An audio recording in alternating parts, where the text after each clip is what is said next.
In the golden era of the 1950s, a team of exceptional footballers emerged from Hungary, forever etching their names in the sports history books.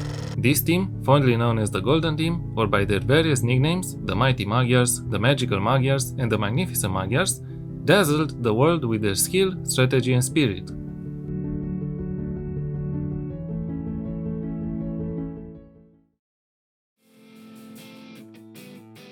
The journey of the Golden Team is a tale of triumphs and heartbreaks, a saga that began with a series of remarkable victories. Between 1950 and 1956, they played an astounding 69 games, notching up 58 victories and 10 draws. They faced and conquered some of the world's footballing giants at the time: Uruguay, the Soviet Union, England, Germany, Brazil, and Italy, leaving a trail of awe and inspiration in their wake.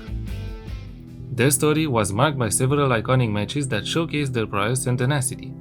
The Battle of Bern against Brazil in the quarterfinals of the 1954 FIFA World Cup was a fierce contest that tested them. The semi-final against Uruguay further cemented their reputation, but it was the final match that would be both their crowning glory and their moment of ultimate despair.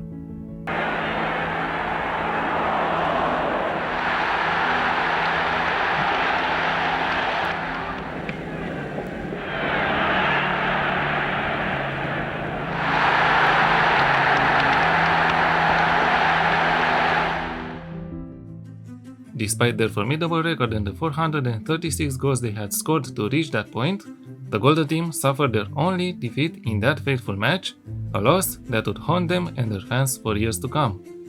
Their story, however, was not just about victories and defeats. It was also about the spirit of a team that thrived in an era of political turbulence. The 1956 Hungarian Revolution, a watershed moment in the country's history, led to the disbandment of this extraordinary team. But their legacy lived on, an enduring testament to their brilliance and the golden age of Hungarian football.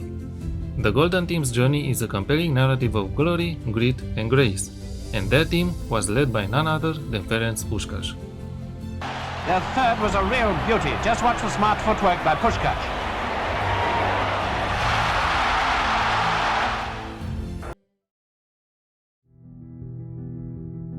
A shining star was born on April 1, 1927 in Budapest.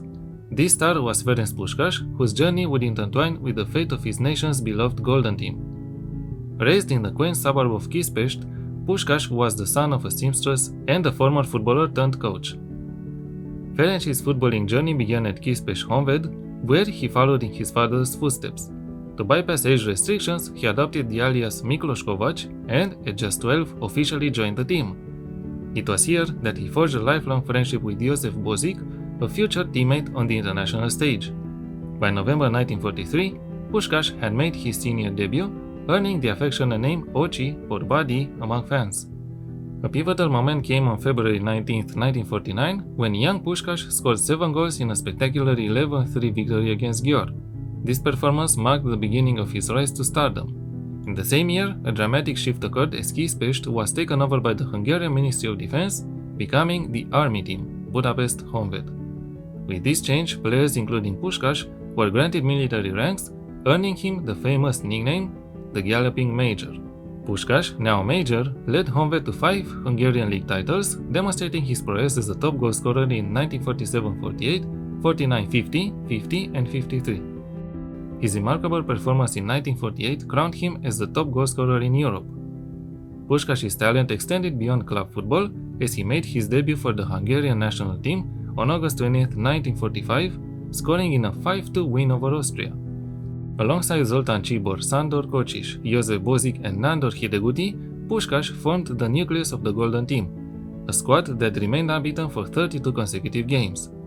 During this legendary run, they became Olympic champions in 1952, defeating Yugoslavia 2-0 in the final in Helsinki, with Puskás scoring 4 times during the tournament, including the opening goal in the final.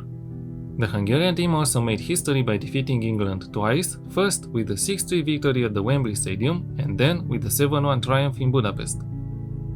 The golden years of the Hungarian football concluded with a silver medal at the 1955-60 Central European International Cup, adding to their tally of 2 gold titles and 2 silver medals.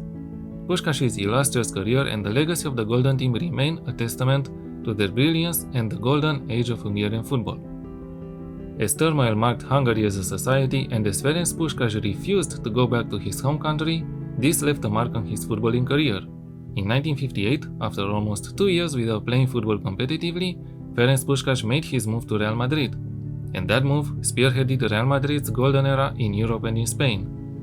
Despite his many achievements as a football player, he did not really manage to translate them to his managerial career.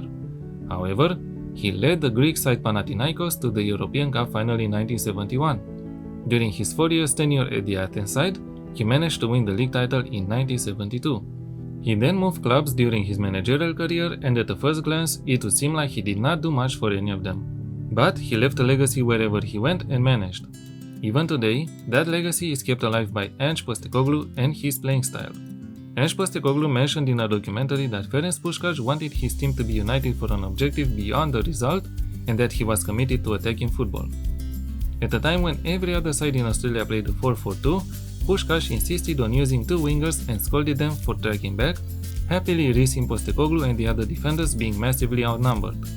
As long as we won, at the end of the day, he didn't care about the rest of it, Postecoglou said in July. I just thought to myself, what a fantastic outlook to have. That had an effect of me of, okay, that's the kind of manager that I want to be. Ferenc Postecoglou was very close to Ferenc Puskás during the time at South Melbourne Hellas. Ferenc was even the driver and translator for the Galloping Major. And in an interview, he mentioned how impressed he was by the Hungarian legend being so humble and having such a realistic outlook on things. To properly honor the Galloping Major and the Golden Team of the time, we are going to look at 2 tactics, the Golden Team one and the 1971 Panathinaikos one. As in my opinion, football seems to have been much more open and fun during the 1950s, I decided to play a full season using the Golden Team tactic and simulate the Panathinaikos one. A 3-5-2 formation was chosen, with a goalkeeper on defend duty in goal. Back then, the goalkeepers were not considered passing options, they just needed to focus on defending their goal. The back 3 are 2 wide center backs on defend duty and a central defender on defend. I have seen this tactic done with 2 fullbacks or inverted fullbacks instead of wide center backs. But to me, that kind of setup looks like suicide, as the central defender will be left exposed for sure.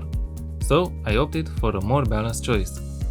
In front of them, we have 1 halfback on defend and the segundo volante on attack. From the segundo volante on, every player must attack. Of course, take fewer risks as player instructions for them, to limit the risk of exposing our team unnecessarily. 2 wingers on support and the center midfielder on attack were used in the midfield and the wide areas. As player instructions for the wingers, cross from byline, cross aim center, run from position and close down more were chosen. As for the central midfielder, run from position and move into channels were used. We need this player to be the heartbeat of the team and the link between defense and attack. And for the strikers, a complete forward on attack and a poacher were used. Run from position for the poacher. If we look at this formation closer, we see the WM pattern, a pattern ever present during that era that enabled teams to attack relentlessly and not be too exposed at the back. As mentality, I chose positive as the attacking part comes from the duty of the chosen roles.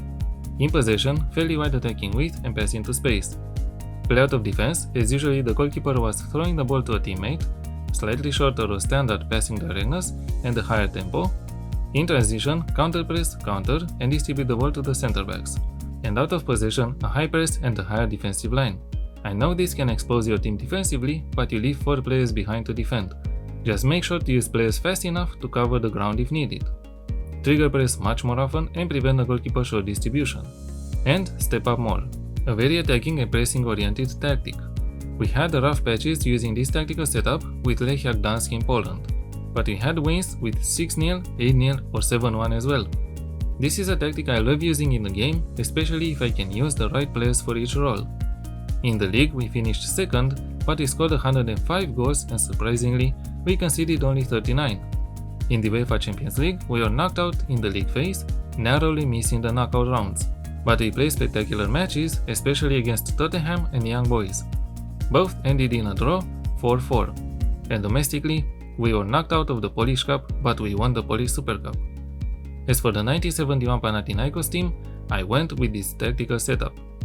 I'm not sure if this is exactly how the team played, but I tried to keep it as close to Ferenc Puskás' tactical principles as possible. Using this setup, in one simulated season, Panathinaikos finished 4th in the league, runners-up in the Greek Cup, and were knocked out of the Europa Conference League quarterfinals. Ferenc Puskas left his mark on football forever, there's no doubt about it, and in the game, both tactics are fun to play with.